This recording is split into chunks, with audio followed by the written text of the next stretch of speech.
Welcome back. More at our politics lead now. There was a time when false news stories were just emailed to you by your crazy Uncle Frank, a long screed in all caps about how this politician was part of a crime family or secretly responsible for a terrorist attack or gay or a murderer. But today, that crazy misinformation comes neatly packaged and professionally presented. Places such as the Denver Guardian breathlessly and falsely reporting, quote, FBI agent suspected in Hillary email leaks found dead in apparent murder-suicide. Not true. It didn't happen. And the Denver Guardian is not a real source of news. One cray-cray story in the thick of the election suggested that First Lady Michelle Obama was so concerned about a pending arrest of Hillary Clinton, the First Lady was scrubbing all references to Clinton from her Twitter accounts. And that fake story was shared by a top talk radio host with his audience. Now, there's no data providing that this fake news phenomenon had an impact on the election, but it is without question a problem. So much so that earlier today, President Obama condemned it. And I'd like to turn over to Mike Flynn. Retired General Michael Flynn, who has the inside track to become President-elect Donald Trump's national security advisor, took to Twitter just days before the election and forwarded this false and rather unhinged story suggesting that the NYPD had found evidence of so many crimes on Anthony Weiner's laptop, including pedophilia, that Hillary Clinton and her crew would be put away for life. The story on something called TruePundit.com was a complete lie. Nonetheless, Flynn tweeted it to his tens of thousands of followers.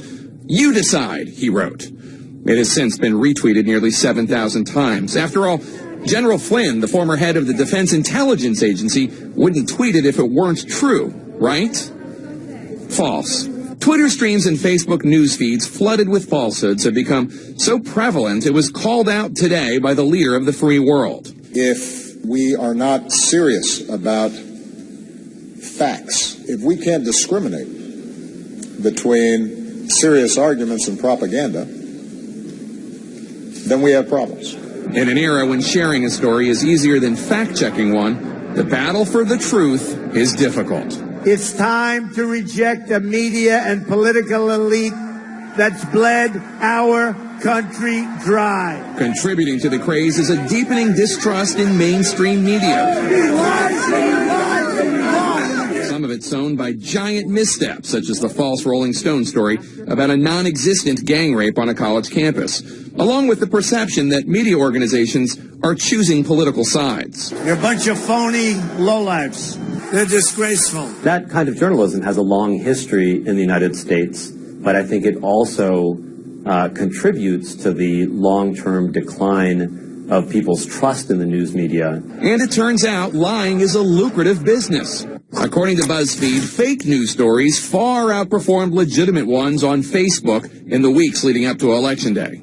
We have kind of a perfect storm in some ways because the media economy today really rewards stories that go viral. The stories that tend to go viral are those that tap right into our political instincts. So there's a strong incentive for people who are trying to make money.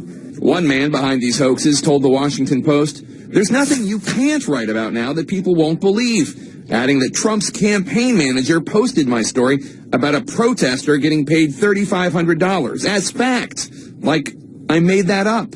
Authenticity comes across as lunacy. Some conservatives say part of the blame for this phenomenon lies with those who treated popular left-leaning satire programs such as The Daily Show as legitimate news sources, even though they engaged in deceptive editing for comedy's sake.